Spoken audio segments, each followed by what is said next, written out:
அப்பா ஆத்மாக்களுக்காக ஜெபிக்கும் பொழுது, மிஷனரிமாருக்காக, மிஷனரி ஊழியங்களுக்காக ஜெபிக்கும் பொழுது கண்களிலிருந்து கண்ணீர் வழிந்து ஓடும்.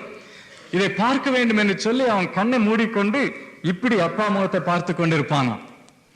அப்போ அந்த சமயத்தில் அவன் ஒரு தீர்மானம் செய்தான், நான் வளர்ந்து பெரியவன் ஆகும் பொழுது ஜெபிக்கும் வீரனாக மாறுவேன், மிஷனரிமாருக்காக, மிஷனரி ஊழியங்களுக்காக ஜெபிக்கும் வீரனாக மாறுவேன் என்று தீர்மானம் பண்ணி கொண்டான்.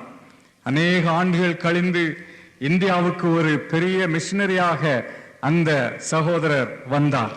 அவருடைய பெயர் ஜான் ஹைட். இந்தியாவில் வந்து ஜெபிக்கும் ஊழியம் அவருடைய ஊழியம். அவருடைய ஜெபத்தின் விளைவாக பஞ்சாப் மாநிலத்திலே, இந்தியா பிரிக்கப்படாத அந்த நாளிலே, பாகிஸ்தான் இந்தியா எல்லாம் ஒன்றாயிருந்த வேளையிலே அந்த பஞ்சாப் மாநிலத்திலே ஒரு பெரிய எழுப்புதல் 1904 ஆண்டு 5வது ஆண்டு. அந்த எழுப்புதலுக்கு காரணம் ஜான்